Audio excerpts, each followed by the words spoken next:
Well, hello. And we're back for another edition of Becoming a Gibborim. If you haven't seen me in a while, it's because, well, frankly, my life is tumultuous at times. Sometimes outrageously vibrant and wonderful. Other times it's like skin of the teeth close, son. We've been a little bit more in that category as of late, which means we're going to talk about today Hierarchy of Needs. Yep, why that's super fundamental to understanding why you're not going to be the same way you are today as you are when you're living in the wildest times and seasons of your entire life, where you have to think about things like, how do I get water every day? Because you use so much more water than you really think about. And if you don't live in tiny spaces, I live in a rectangle often, as in all the time. I have an RV. We travel around all over the country. It's wild. That being said, I have to think about things like water constantly, electricity. Yep, another big one. And, of course, what to put in my mouth, because I'm ferociously hungry, like tiny cave bears, right up inside my stomach at times. And because of that, I also am going to be probably weeping at certain points in this, because there's a serious need to discuss the things that I don't know that I've ever heard anybody say, hey, get ready for war. Oh, by the way, food, water, electricity, and weeping is basically the most important things you could possibly learn about how to engage in the world around you when it is tumultuous. So I'm probably going to stir up the pot of tumultuousness because I definitely want to talk about Ecclesiastes. And that's just a ridiculous word, isn't it? To most people, they're like, what? I don't even know what you're saying. If you don't know what Ecclesiastes is, as apart from something you maybe heard about once or twice, no, if you haven't dove face first into the mouth of lifetimes of wisdom in the history of the world, more wisdom than anything ever was dumped into that book, and it's bypassed immediately. It's never included in the stories that are in the children's Bibles. You notice that?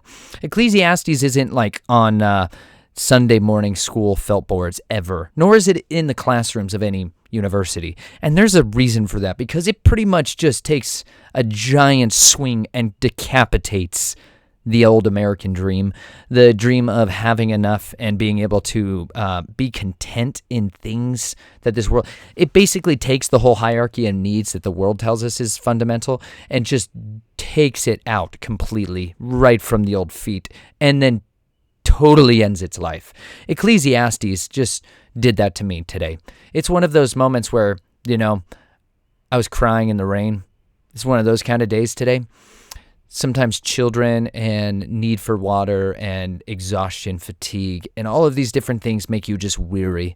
And I was definitely in one of those moments today. And I think it was one of those points where I cried out. You know what I mean? I think most of you, I don't need to tell you about what it's like to just cry out. I think you've groaned and grunted probably plenty in your life, and none of you needs a textbook course on that. But for me, I've had some groany days, and more as of late than as of old. And because of that, it's made me a little raw.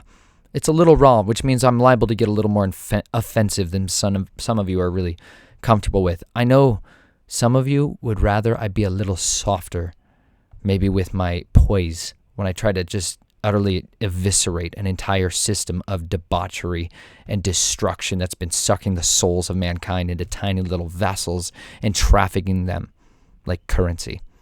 True story.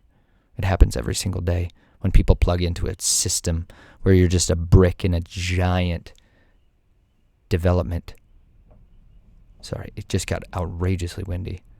We're just going to persevere. I hope you can still hear me. Oh yes, you're inside the microphone. You're not out here, so that's good. But today we're going to be also diving back into the mighty men of old. David, for sure. Saul, because he's always got a spear in his hand. I love talking about that guy. That king who always has a spear in his hand.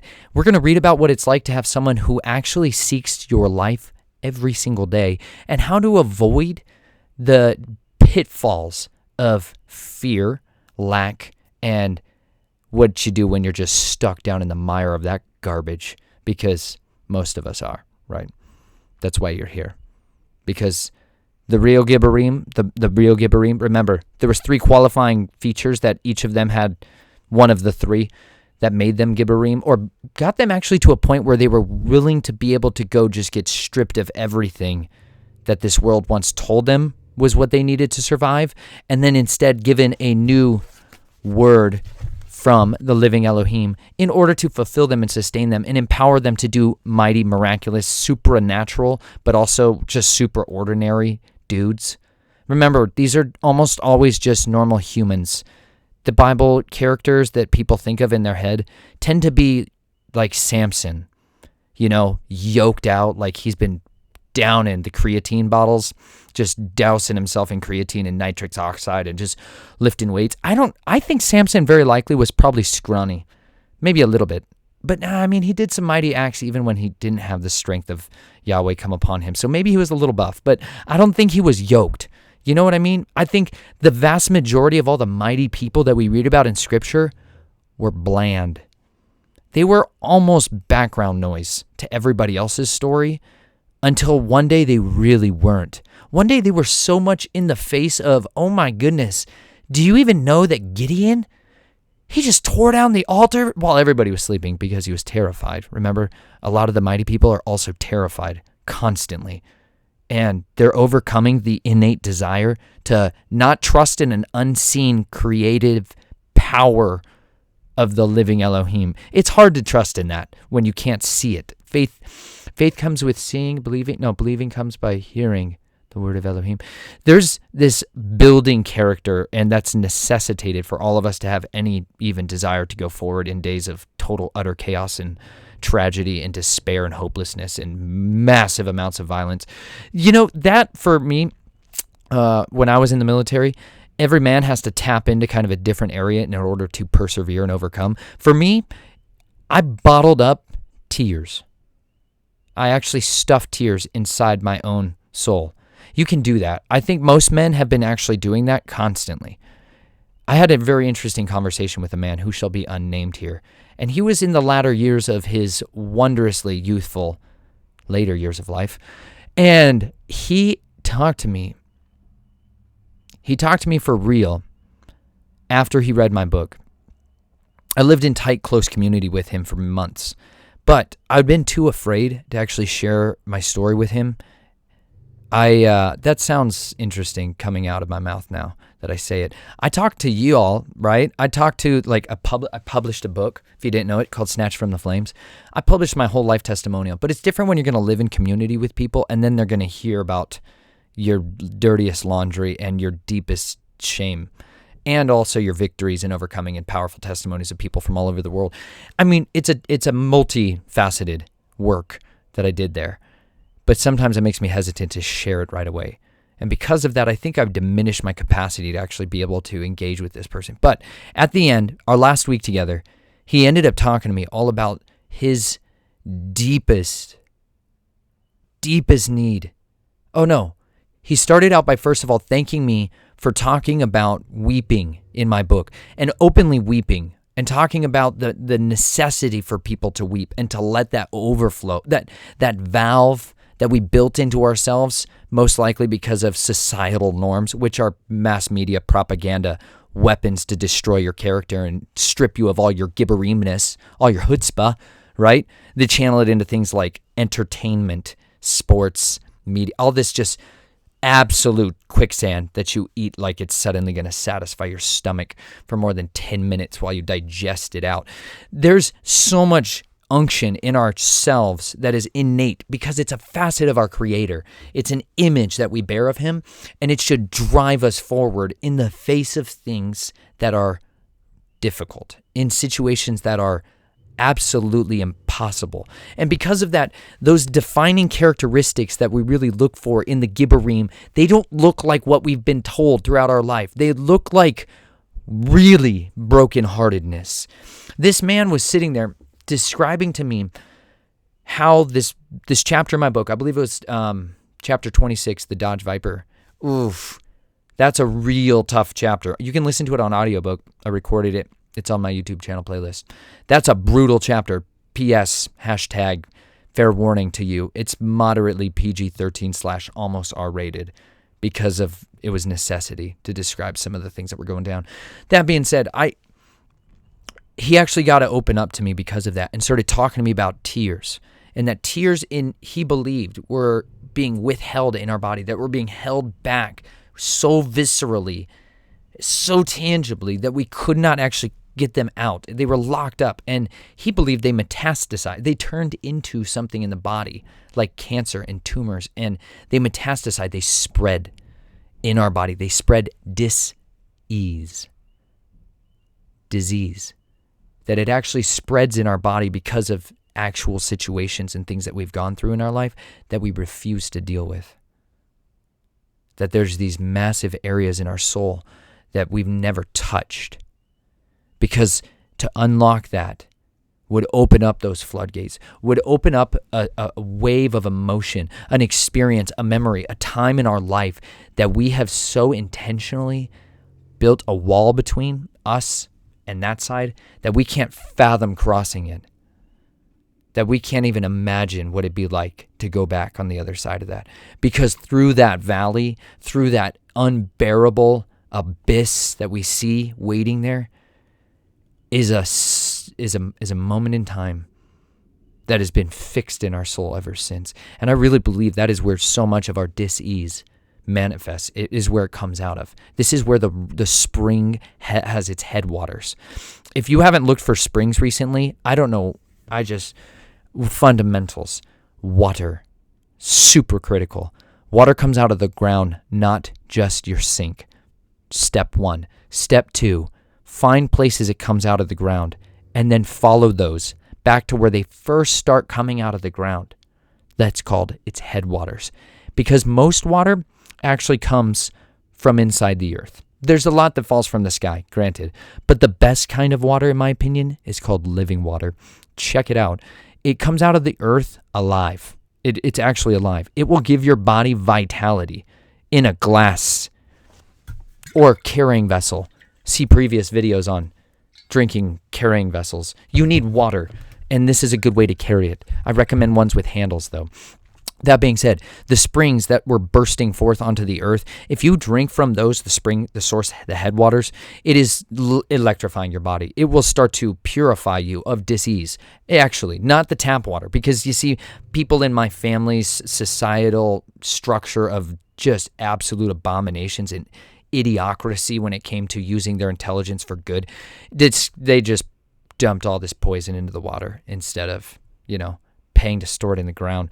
And they used everybody's body as a waste manufacturing treatment plant instead of their own waste manufacturing treatment plants. So because of that, most tap water, most water that you drink, most soda, any basically liquid you put in your body probably comes from poisoned water, with very minuto exceptions. So if you haven't found a spring in your area, you can look one up at any time. Or you can just pray to the creator of springs and ask him to give you one if you don't have one in your vicinity. Remember, Samson slays 1,000 dudes, most likely, boss warrior Philistines. And then he collapses because he's so exhausted from hand-to-hand combat with the jawbone of a donkey as his tool of choice. And he sits his derriere on the ground because combat fatigue is real, son. You're so tired at that point, you can't function. And you go back down into this hierarchy of needs when you're very, very driven out. And you need one thing fundamentally with most seriousness: water. Water. Samson cried out for water after, I don't know that he cried out for help to slay 1,000 humans. But I think he needed water because there's only one who can make water from the rock. And the rock that followed him was Jesus the Christ, Yeshua the King, the rock that followed them in the wilderness. There's a rock that followed the Israelites in the wilderness, if you didn't know about it, and it gave them living water at times. Just, I think there was a character who lives forever, who said, out of their stomachs will flow rivers of living water. I've been thinking about the woman at the well story a bit more right just all the time because I need water. I'm like Samson right now when I'm thinking about things like water. And I need water in my RV, which is not always easy. You need a hose, which means I need pressure, which means I need some kind of system that pumps it into my rig. I've had wells. I've had spigots on the sides of parks. I've had houses, neighborhoods. I've had people that didn't know I was getting their water. I've gotten their water. I had to get creative at times, and sometimes I had access to a really long hose. But most of the time, I've never had access to spring water coming into my house, except for one moment. There was one season this summer when I was living in Colorado, and I got to settle maybe moderately a neighborly dispute over bad water rights and stolen inheritances that smelled like Jacob and Esau all over again. And because of that, one side of the farm had spring water piped to its door, not its door, into its faucets, which went into its bathroom, which came out the sink and you could drink with your mouth. That's the ultimate dream of mine in my entire life, is to just have spring water piped into my house.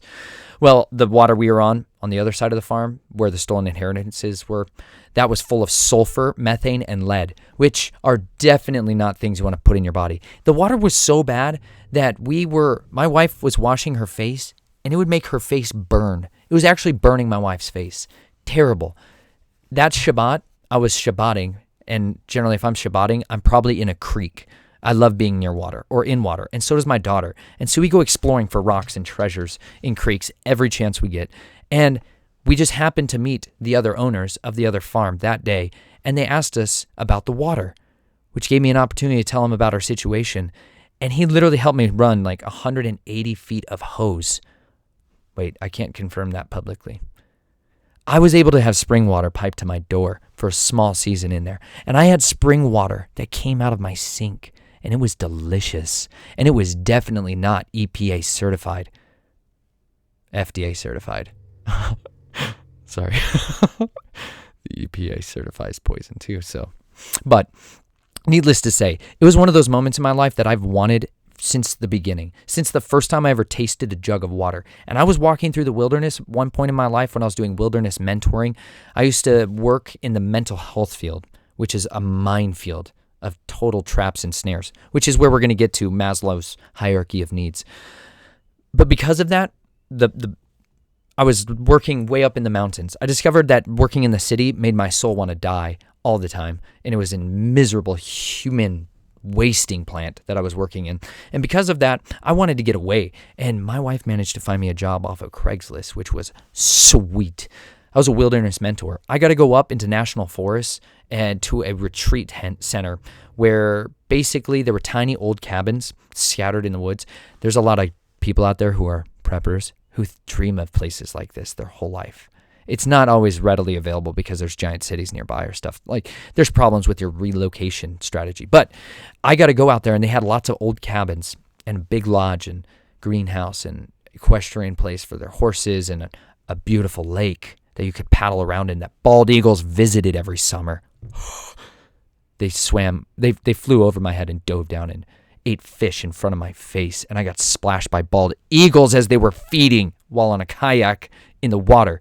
It was an epic place. It was a place where, in the beginning of my book, I talk about going and walking around this lake. It was that place. It was a place where the Father really did grab a hold of my gut-wrenching, unending agony and begin to rip it out of my soul. He pointed across the void. Remember I talked about that we look across with those bottled emotions and those poisoned tears that we stuff? He looked across that, and he told me, I am the bridge builder, and I've come to make a way for you where there seems to be no way.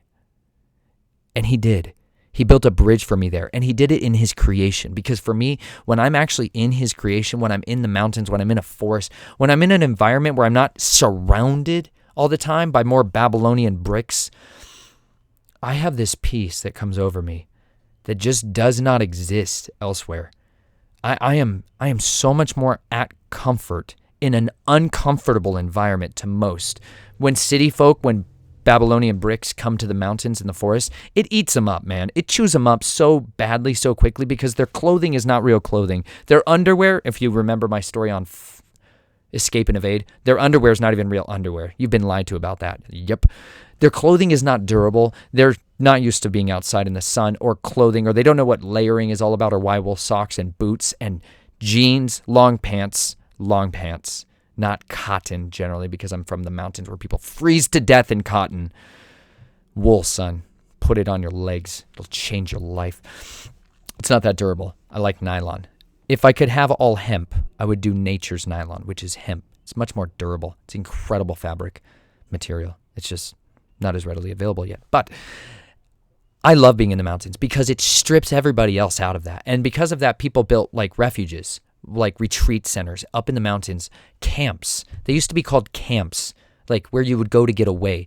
Well, now most of them, they've been shut down, right? They've been closed because nobody wants to pay enough money to keep it going, or there's just all kinds of political reasons involved. But this place was a refuge.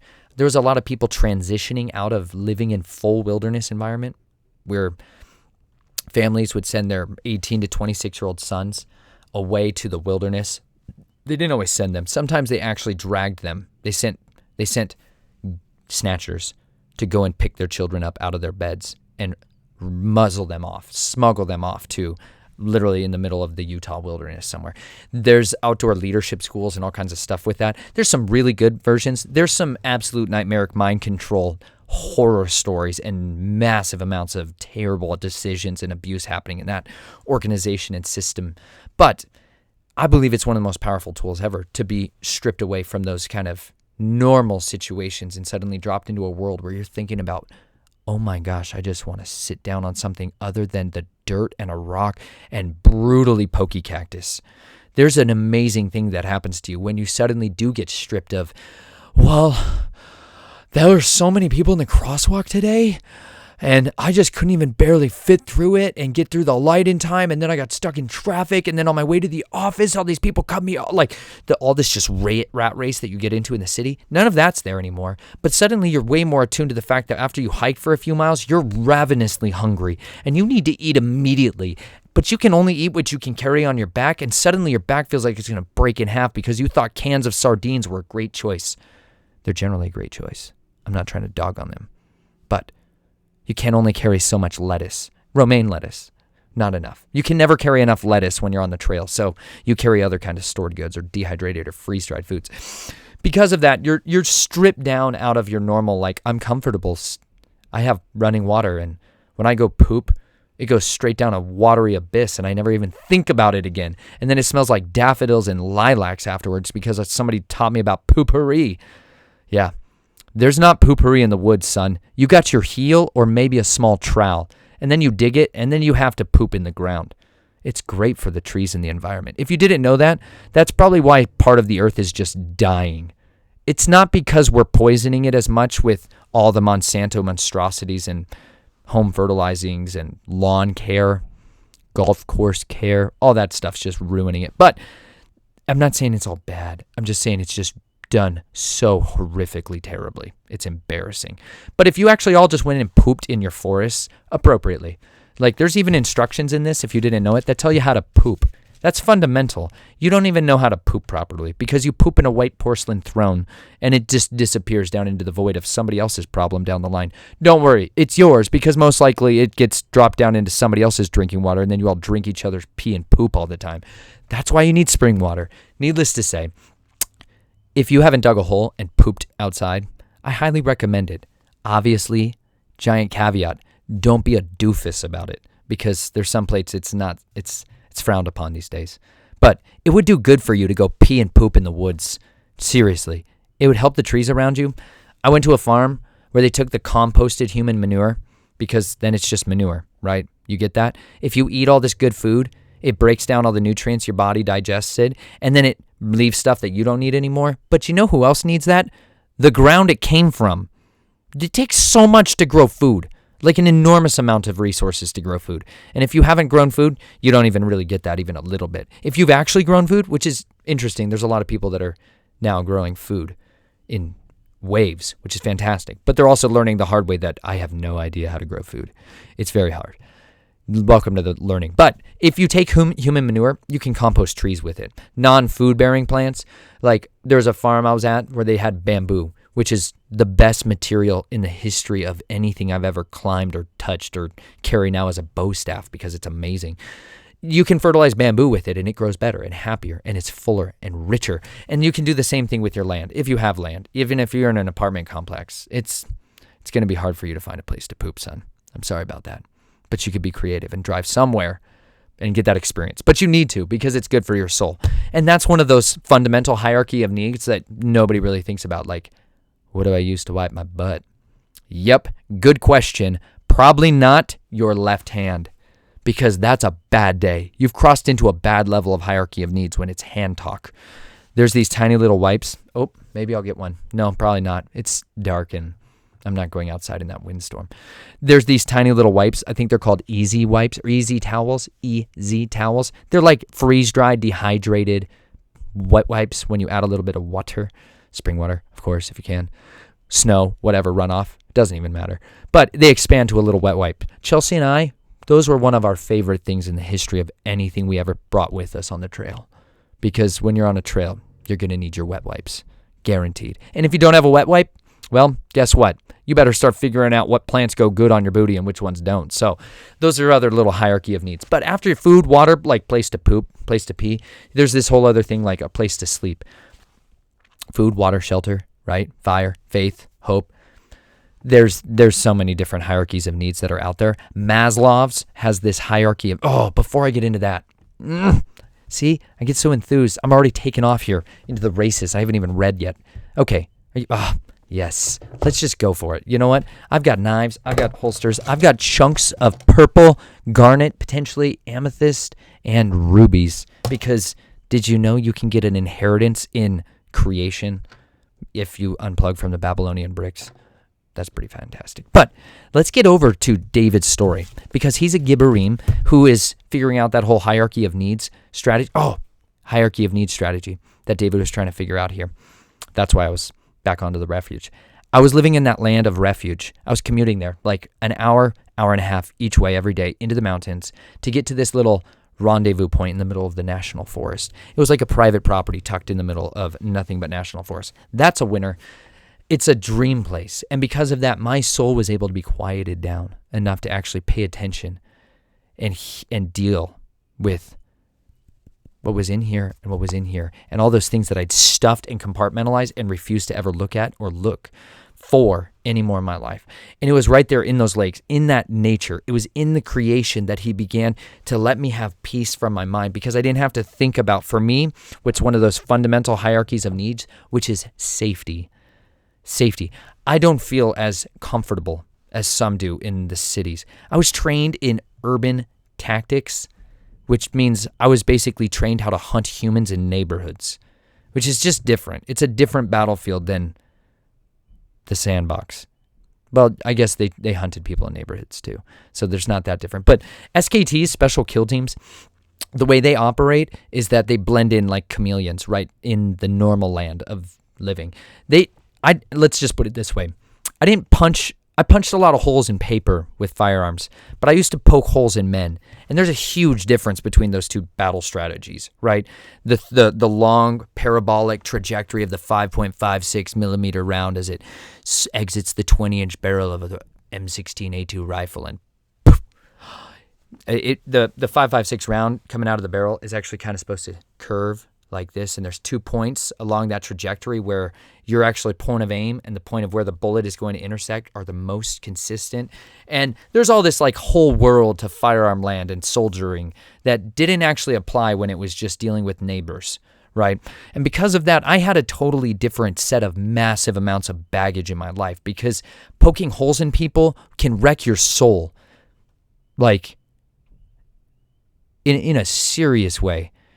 There is a cost to war. There's a cost to violence that just pays dividends later. If you're really good at compartmentalizing and stuffing all that stuff away, sooner or later, it ekes. It seeps. It comes flooding over that abyss in that canal that you built to try to separate. It comes over the wall, and it rains on your parade. You can be out there living your good life days, and just all of the world of madness and insanity that is violence. Hand-to-hand violence. That is like me trying to put my hand through another guy's throat. You ever tried that? Have you ever really thought about what it takes to do stuff like that, or to try to? I don't want to get too into it.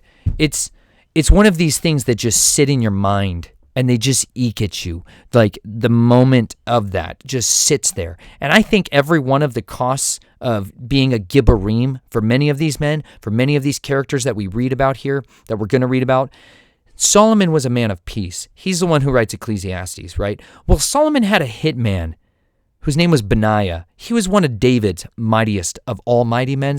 Remember Pitt with the lion on a snowy day, slaying giants? This guy becomes the assassin for Solomon, so Solomon doesn't have to get his hands dirty, right?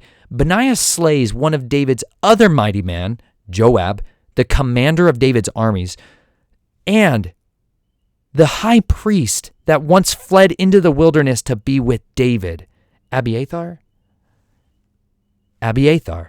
Like, if you haven't read the entire story of 1 Samuel and all of it, just if you haven't read Samuel, because it used to just be a book. This is before people got lazy and didn't want things to be so big, and it would just take time and energy. The whole Bible's been changed in different kind of unique ways. If you haven't studied textual criticism, it's not to say that we can't trust it, but you must understand that the word that you've been handed, depending on what translation and which text it was derived from, could really not reflect some of the accuracies and the understandings of the stories you can get if you study it for yourself. I've been studying this story, and I started kind of making a map in my mind of all these characters that are moving through here. Like, at one point in time, they're the mightiest of all the mighty men. At another time, they're being assassinated by the words of David because they betrayed him so deeply. Some horrible stories, some brutal situations that take place here, because violence has a mark that it carries upon you, that if you don't deal with it, if you don't confront the radical, intelligent evil that you've faced in your life, if you don't confront that, if you don't tend to that, if you don't let the great physician heal those areas of your heart, it will ruin you. It really will. It steals from you. It's killing you. It's there to destroy you. But I do believe you can have the great physician tend to every area of your soul, and he can bring you back from that brink. David here is about to go through one of those other brinks because he actually has a man hunting him with every bit of ferocity he can possibly muster. And I also have a tiny caveat. I misspoke previously in a video when I talked about soul ties and David and Jonathan when they last said goodbye. I thought that may have been their last time they saw each other. But actually, today is the last time they saw each other. There was another another moment that they had in the wilderness where they got to see each other. And because of that, David got an intelligence download, which was super important. And he gets to say goodbye to his friend. Critical. Now, we're going to jump in here. 1 Samuel 23. Then David, remember, this is just after they helped to avenge Kaliah. This was a town in the land of Israel that was taken hostilely by bad guys. And they went in and smoked those fools and showed them what was up and then delivered Kaliah, which then Kaliah returned the favor by conspiring against David with King Saul, the one with the spear in his hand, to slaughter David again. So David and his men, they're going on the run. Then David and his men, about 600, arose and departed from Kaliah, and they went wherever they could go. When it was told Saul that David had escaped from Kaliah, he gave up the pursuit. David stayed in the wilderness, in the strongholds, and remained in the hill country, in the wilderness of Ziph. And Saul sought him every day. But Elohim did not deliver him into his hand. Now David became aware that Saul had come out to seek his life while David was in the wilderness of Ziph at Horesh. And so just real quick, let's just make that really, really clear. You can have anybody spend every day of the rest of their life thinking and trying to come up with ways to kill you. But yet, David's Elohim, David's living Elohim, would not deliver him into his enemy's hands. This is why David writes so much of the scripture. Do you understand this? David had an understanding about his relationship with his father in heaven. Okay, not Jesse. Jesse was awesome, right? Jesse probably did a fantastic job raising his son. He raised his son up in the ways of Yahweh. That was fundamental because David had it in him from his youthfulness. From as far as we can tell, David was raised under the heading of a man who sought the face of the living Elohim. That's so powerful. Because of that, David was raised up to be a mighty man. But David had a fundamental understanding of his relationship, that it was Yahweh who would deliver him to his enemies, or it was Yahweh who would spare him and hide him from his enemies, even if they were the king with the entire supra intelligence array ready to smoke you at any time. They had confidence. David had confidence. And because of that, David's mighty men had the same confidence that they didn't need to be afraid anymore. You don't need to fear the beast system. Do you get what I'm saying? Some of you have spent way too long studying it. The police state, the mass surveillance networks, Edward Snowden, WikiLeaks, hashtag, oh my gosh, they know everything we're doing. People think way too much about this stuff after a certain point. It's necessary, granted, for you to understand and be not ignorant of the schemes of the dragon and his system that he's building for his beasts.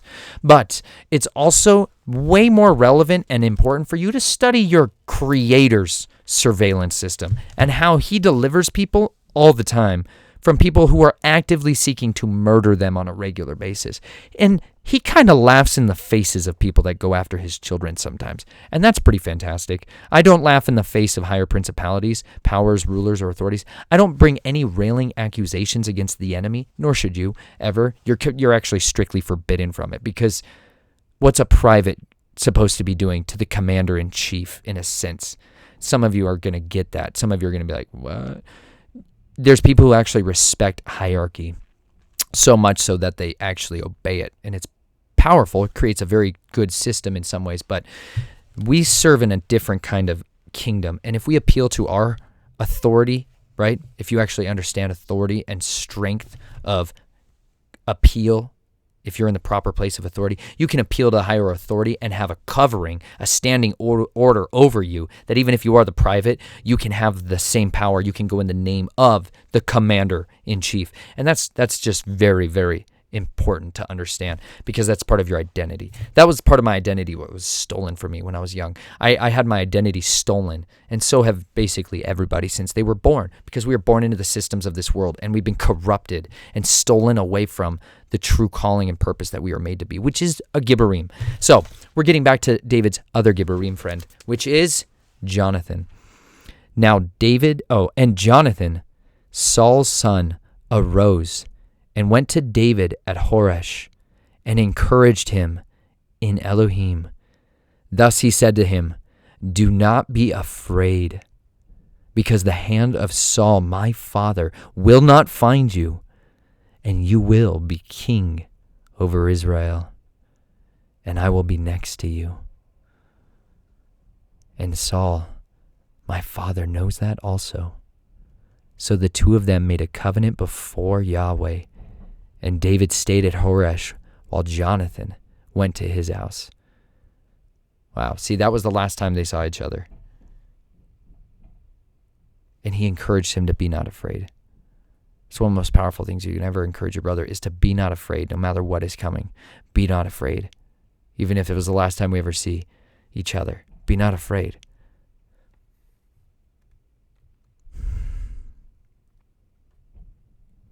See, I talked about, the reason I talked about Jonathan in Soul Ties was dealing with Grimmel, which was my battle buddy. And you sit there and you try to think about some of the last words you ever said to your battle buddies, or to the guys that you were with that aren't there anymore. And you think about what your last words are. I don't know who wrote this down for David. I don't know who was the recorder of that moment for David. But I think that's one of the vaguest descriptions of how he encouraged him in Elohim. I want to know how he encouraged him. How do you encourage someone who's trapped in the wilderness? How do you encourage someone who's always on the run? Like, have you ever been on the run? Have you ever actually lived your life in those lower level of a hierarchy of needs? Okay, basically, hierarchy of needs. You have needs in your life on a regular basis. Physical, food, water, shelter, place to poop, pee, place for you to sleep, right? Shelter, covering, somewhere to lay your head and rest. Safety. This is another hierarchy. Safety, this is physical security, but also kind of just emotional security. Then you have a little bit more like a relational needs that are in your life. Do I fit in? Do I have what I need to be content? Am I relationally well? And then it kind of moves up a little bit where you're able to start accessing maybe some of the higher emotions and expressions. And like each of these levels kind of free you up to be able to have a better contentment, right? Until they obviously use this to try to talk towards almost an enlightenment kind of state. But I think it's an inverse pyramid that they're showing here, because I think that clearly our master says if we want to be great, we must be a servant. If we want to be first, we must be last. If we want to live, we must die. He is the inverter of the whole system of the beast. And so because of that, the hierarchy of needs in the kingdom of Yahweh and in his servants doesn't make any sense to the world. It makes no sense. Like, they don't understand it even a little bit, because when you stop serving mammon, that's the God of provision that most Americans, especially most believers, have put their trust in. I still have to contend with the fears of not having enough. I still have to contend with that, because if you haven't read my book, I just wrote a chapter called The Hunger, the last chapter of the book. If you don't even read the whole book, you could pretty much read the beginning chapters, a couple of them, and that one, or just listen to that chapter tonight. That would basically summarize most of the book, but it's all about the hunger, because I had a physical hunger and a need in my life that was intentionally withheld to me. It was like not allowing the dog to be able to get enough bread so that when you let it loose, it would just tear everything apart. That was like the approach my family went with. It's effective at raising feral animals, but it's really hard for people to live normal human lives after that. And it damaged an aspect of an understanding for me that made me so fearful of lack, so fearful of not having enough, that I used to hide food, literally hide some kind of a morsel away all the time. And lately, since some things in the world may have changed, it's a little harder to do that. I used to do a fair amount of preparations, because blessed is he who sees evil and hides himself from it, right? There's a certain amount of preparation that's definitely behooving each and every one of you, but then you start to realize that at the end of the day, you're going to run out of food. You can't store enough toilet paper or food or water, really water. You can't even remotely kind of store enough water for your basic needs. Families use 10 to 15,000 gallons a month. My family, a couple hundred gallons. But we don't shower as often. I just look for springs. And if I haven't found a spring in a while, sponge bath, son. But because of that, they don't really understand quite what it takes to be able to live in that just perplexing land of the other side. It's different. It's very different. These hierarchy of needs that people are working their way through on a regular basis can change at a given moment. When you live on the run, when you live in maybe just in the wilderness, that hierarchy shifts scales drastically. But so too, because of that, I think this is what allows those three main features of a Gibborim: those who are in distress, those who are in debt, and those who are discontented. I believe that stream that you get into out in the wilderness suddenly makes you more like your master. Like, the King of Glory came down, took on flesh, lived on this earth, but he also lived on the run, a lot of it. He was driven out into the wilderness on the regs. Because of that, we, like David, can experience things that you can only understand by being in the wilderness. Because you live out there, you are stripped of it. Because you live out there, you suddenly look at other people's needs and think of, how can I help them? Because you know they're sharing in your sufferings. There's a power, there's a bond that happens when you share the sweat of your brow. Working on a farm together, and you sweat and you're tired and you're exhausted and you're sore. But when you look over and you see the other laborer who's co-laboring with you, you're encouraged.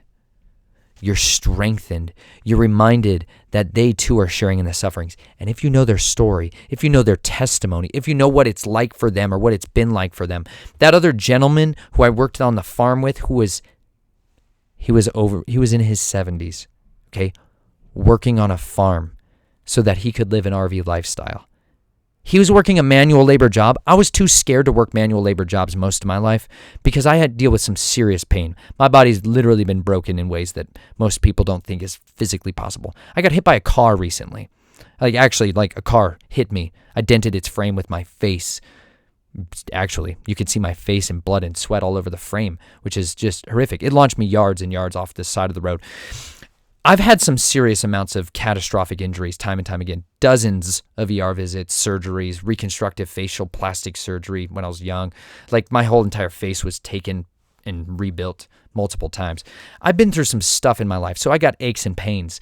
But then I would look over while I'm farming and think about my groaniness and seeing a man who was white-haired and full of wisdom, but way more busted up in different kind of ways because I've not used my joints for decades in that kind of pain. I've not raised 15 children. I have a couple and I'm exhausted. They're brutal. They're a lot of work. They're fantastically challenging at times because once they're on the move, man, you're outgunned immediately. It's incredible. They're a force multiplier. They're good arrows, right? Understand, they're my inheritance. But so too are things like this. Seashells. So look at that. It's like a lifetime shell. This is how he pays me. This is literally what my inheritance is. It's fantastic. Perfect seashells. I was working on a farm in Florida, and I could see this other man laboring next to me, and his body was so crippled. He was having surgery at the time, and yet he was not whining. He was not complaining. He was doing things without grumbling, and that was so powerful of a witness, and it would encourage me. And that's literally what I think Jonathan is doing here, because Jonathan is also understanding that he's living with a man who constantly conspires to murder his best friend. People never talk about what it was like for Jonathan to grow up in a house of conspirators. I do. I know what it's like to grow up in a house where people in your family just plot ways to murder other people every single day. I was raised in a household where conspiring to commit murder was the regular family business, or just blackmail and child exploitation. It depended on which week and which grandpa was hanging around that day. That was kind of the world I grew up in. I didn't as much get to go out to the wilderness until most recently I betrayed all those humans and then scattered abroad their secrets into tiny clues and maps. Reference book. But because of that, I understand Jonathan, I think a lot more than I understand David in this moment, because it's very, very difficult to imagine living with the guy trying to plot your friend's death, and you can't really warn him most of the time.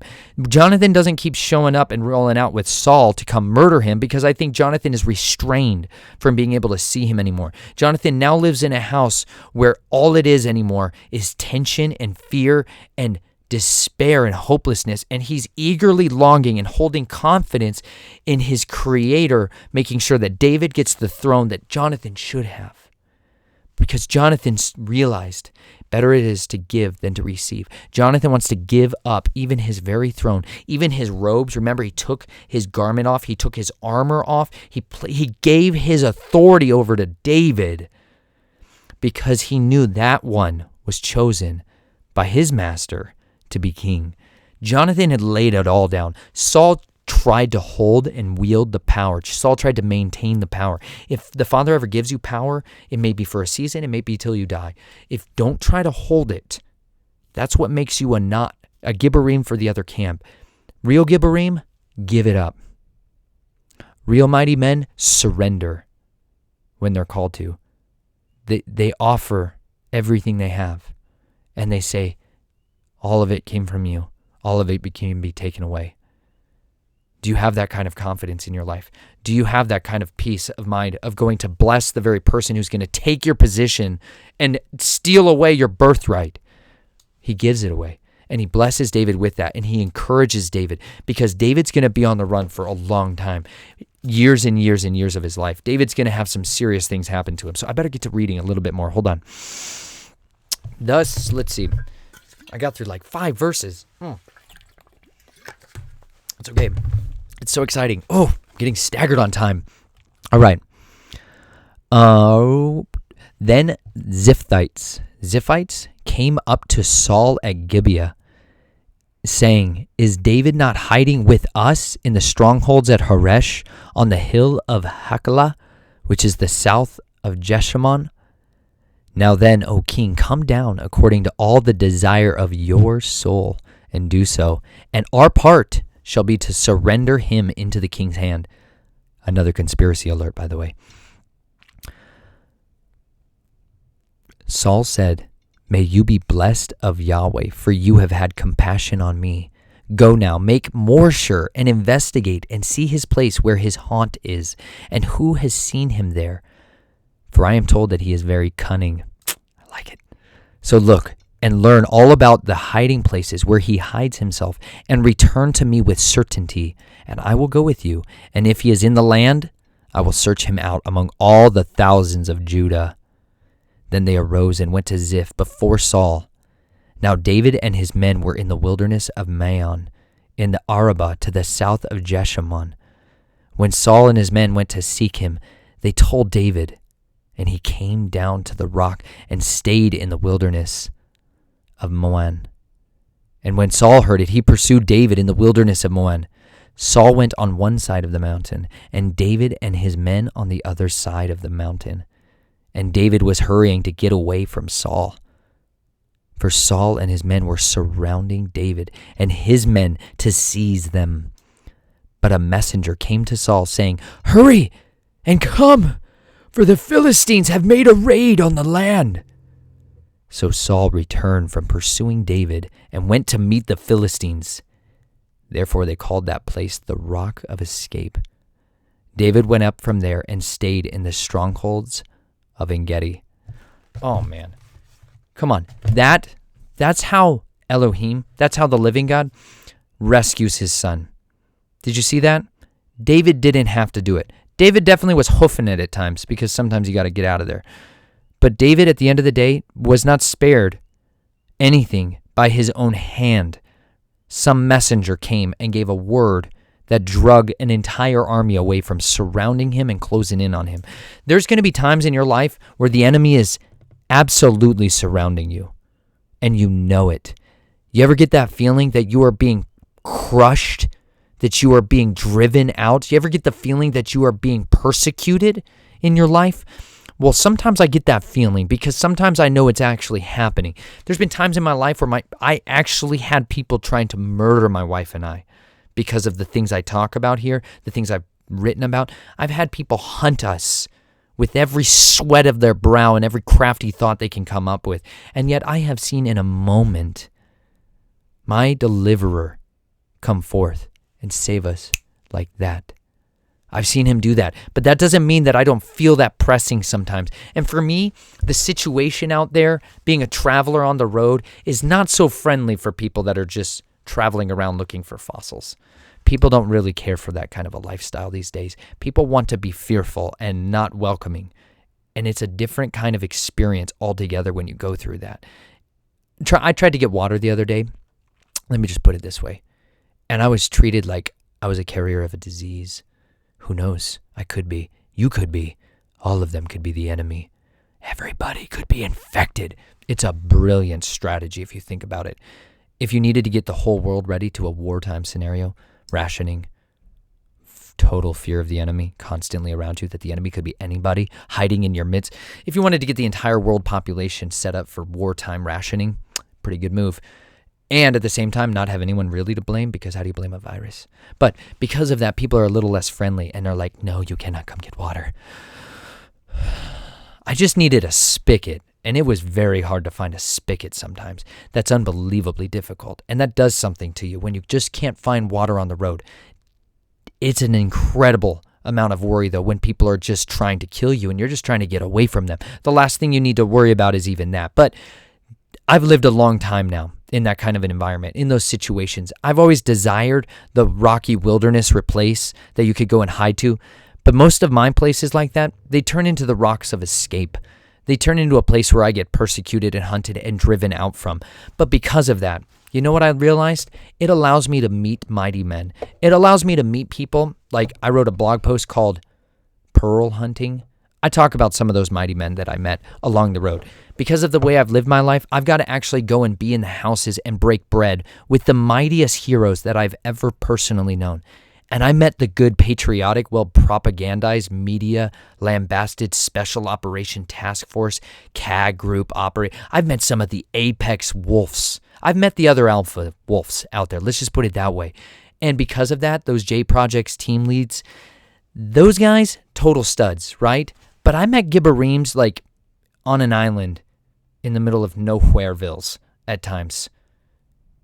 And they didn't look like that.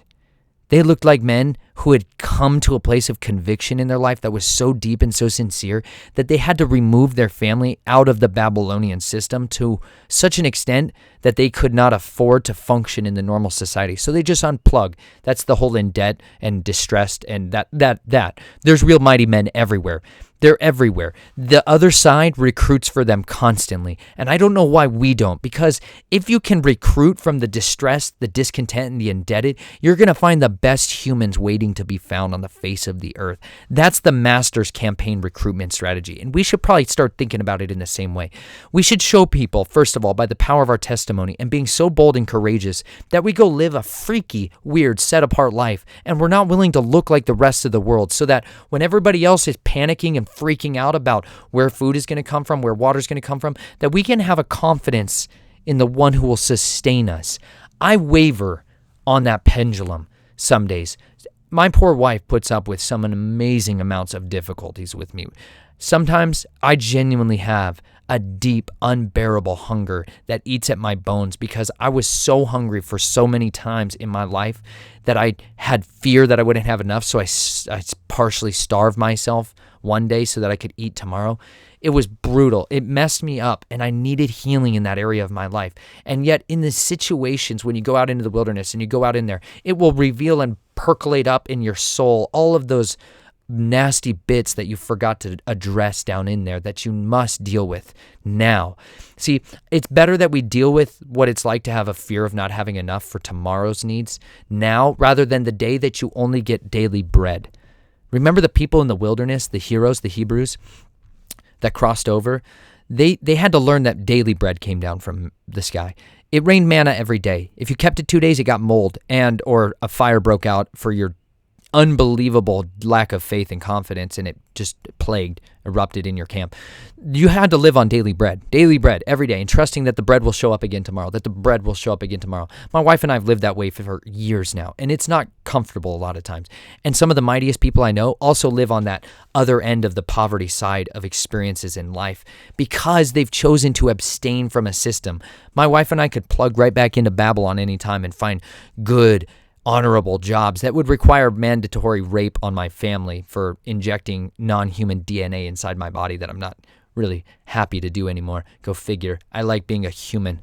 I'm getting used to being totally human. It's wondrous. It's difficult.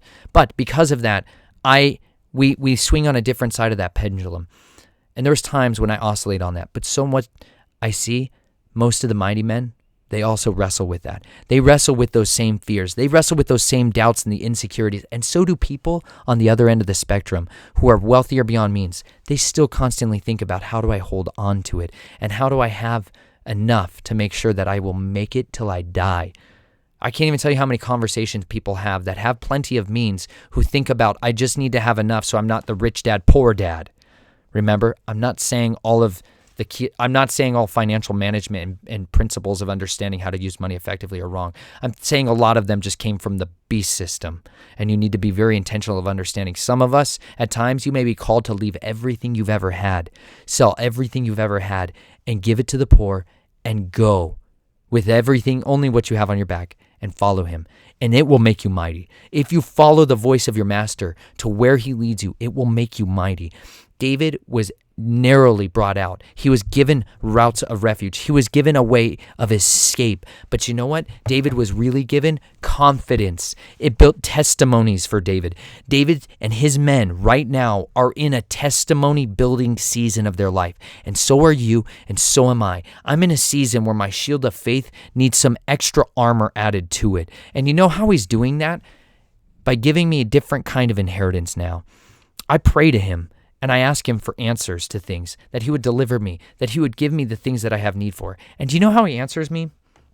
I'm not even kidding. First of all, by mighty Gibborims giving me one of the most beautiful tiny little knives that fits perfectly in my hand space, giving me a hand-forged knife. What a great gift. A miracle. I got to meet some Gibborims recently, and I mean that with all sincerity. The mightiest people I've ever known. I'm meeting actual Gibborims on the regs, and that's spectacular. And they tend to weep a lot. They tend to battle and contend with the forces of fear and those chasms that they've avoided most of their life. They've been uprooting that stuff, some of them for days, months, years. Some of these people have been actively going after those horrible places in their heart that have been filled with lies and just uprooting them and tending to the soils of the people's hearts around them. There's some amazing, mature body of believers that is out there. And right now, most of them are banished to their houses. And because of that, they're losing their sense of understanding their place in a community and in a body. But it's going to be okay.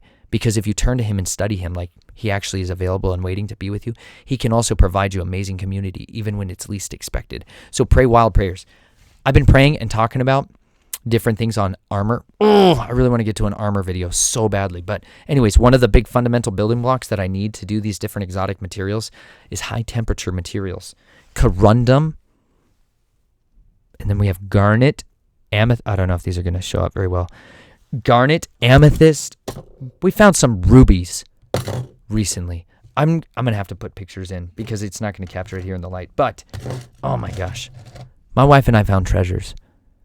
Not just the first time. I've got other treasures. I've got piles full of them. Most people are like, whatever, there's some purple in there. It's beautiful. I've never found rocks that have purple crystals inside them until recently. I had always, in my entire life, dreamed of finding beautiful chunks of coral. Just awesome coral. I love this. To me, it's dense, it's heavy, it's immeasurably strong, and it's ready to stomp your face in if you ever land on it. Horrible stuff. But seashells. These were all like shells of a lifetime. For me and my family, this is the stuff that, like, if you wanted to hang out with us, we're going to be like, look at our seashells. This is the inheritance that the living God gives to us while we're in the wilderness. Because sometimes in the wilderness, the way he answers your prayers is by giving you rocks, is by giving you water.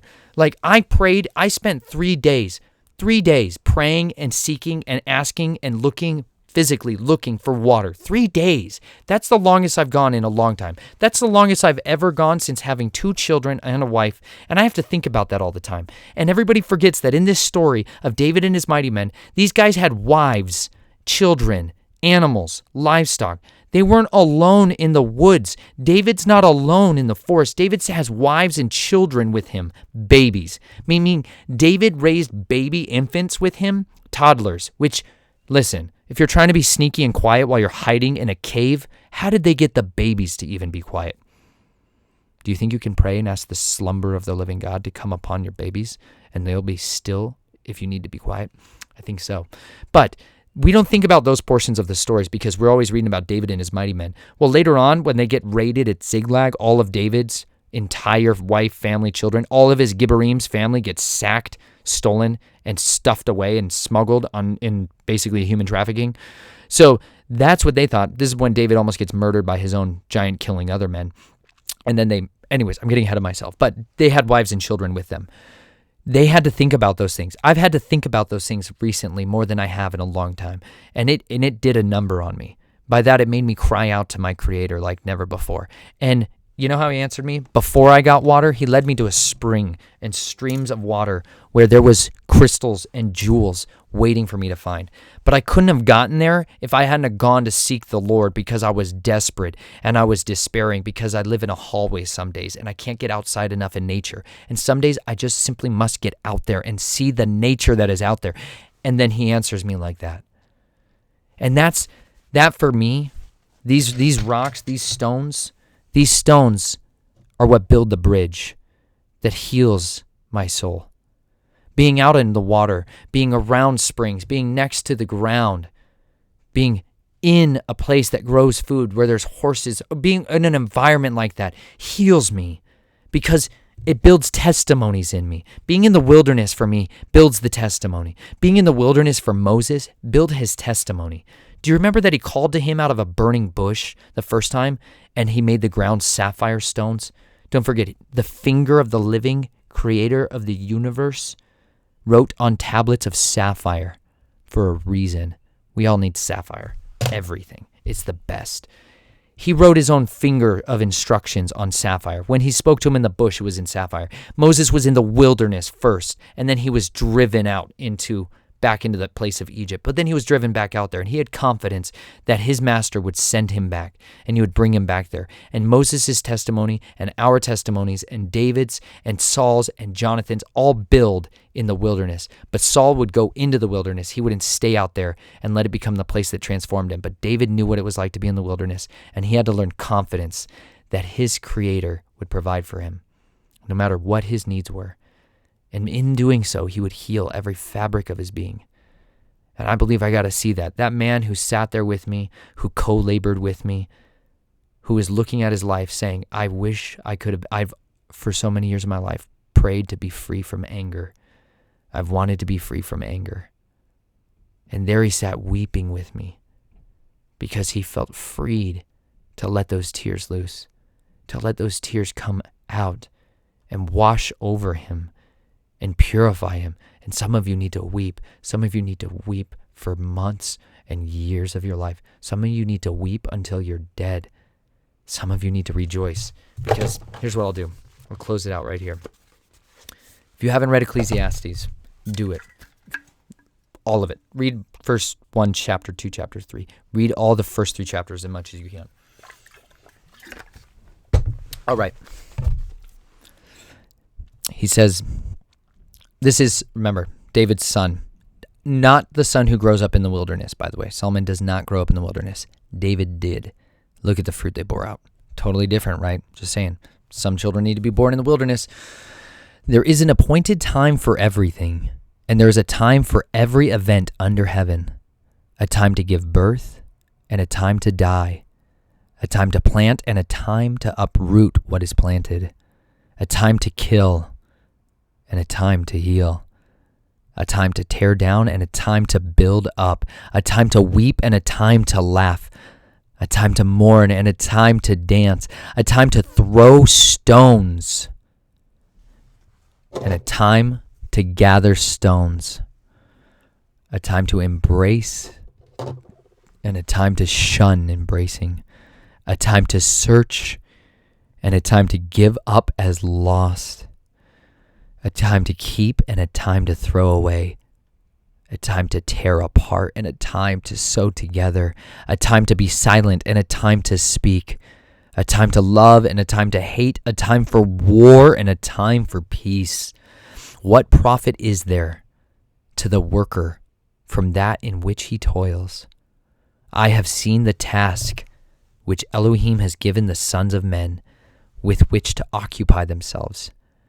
He has made everything appropriate and beautiful in its time. He has set eternity in their heart, yet so that man will not find out the work which Elohim has done from the beginning even to the end. I know that there is nothing better for them than to rejoice and do good in one's lifetime. Moreover, that every man who eats and drinks sees good in all his labor. It is the gift of Elohim. I know that everything Elohim does will remain forever. There is nothing to add to it, and there is nothing to take away from it. For Elohim has so worked that men should fear him. That which is has been already, and that which will be has already been, for Elohim seeks what has passed by. Furthermore, I have seen under the sun that in the place of justice there is wickedness, and in the place of righteousness there is wickedness. I said to myself, Elohim will judge both the righteous man and the wicked man, for a time for every matter and for every deed is there. I said to myself concerning the sons of men, Elohim has surely tested them in order for them to see that they are but beasts. For the fate of the sons of men and the fate of beasts is the same. As one dies, so dies the other. Indeed, they all have the same breath, and there's no advantage for man over beast, for all is vanity. All go to the same place. All came from the dust, and all return to the dust. Who knows that the breath of man ascends upward, and the breath of beasts descends downward to the earth? I have seen nothing that is better than that man should be happy, content in his activities, for that is his lot. For who will bring him to see what will occur after him?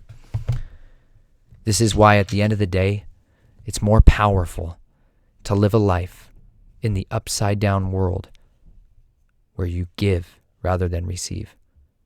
Give powerfully the words of life to all of those you can while you can, because really the only thing that is going to make us mighty at the end of days, at the end of it all, is the fruit we stored up in a kingdom that does not rot or crumble. This jewel is beautiful. It's lovely. It was made for me to find. But you know what? It will crumble. It will probably outlive me, first of all. But it will. Not forever. But this is a jewel. See, if you didn't know about it, read 1 Corinthians 12. There's this thing called the bema seat of judgment where you get judged and your works, what you did, get judged. That's actually really important. If you didn't know that, you need to know that as a believer. And there's some people who go away from that situation weeping and gnashing their teeth. Not good. Weed, hate, and stubble. And some who enter in by the skin of their teeth, a lot more weeping there, because they didn't store up the right fruit. I'm trying to store up jewels because everything that I ever done, everything that you ever do, all of your life's work, all of the mighty deeds, at the end, at the very end, when you're going to return to dust, because you are, when you go, all you'll get to take with you are the works that you stored up in places that you cannot see. And all of those get cast into a fire. And all that doesn't get burned up, wheat, hay, stubble, chaff. But then there will be precious stones that were remaining. There's jewels that are waiting for us, that are stored up. That is what we contend for. That is what we seek. The mightiest of men, the main thing that separated Benaniah, the mighty man who's with David in the wilderness right now, Benaniah, Joab, and Abiathar, two of them are going to be murdered by the one hand of the other best friend. Why is that going to happen? Because at the end, their fruit was borne out. They may have done some good at their life, but you know what? At the end of it, they betrayed their king. Be faithful always, even unto death, right? Don't betray him at the end because it will sour your fruit. And some of that fruit that could have been jewels will instead be turned to wheat, hay, and stubble. So be vigilant. Cross over those horrifying places that you've buried in your soul. Deal with them. Contend with them. If the Father blesses you enough to give you lack in your life, let it come all the way, full on, so you can learn what it takes to survive, what it's going to take to sustain you, because man does not live on bread alone, but on every word that comes from the Father's mouth. And if you don't know that, if you don't really believe that, if this word doesn't matter that much to you, you need to go and get away from the systems that have ensnared your soul and find freedom in the wild way of the wilderness. Be willing to be courageous. I pray you be vigilant out there. And I really ask, be safe out there. And by that, I mean live as strategically dangerously as possible every single day of your life, because the days are evil, but you were born for such a time as this. I love you. Be steadfast and faithful, even unto death.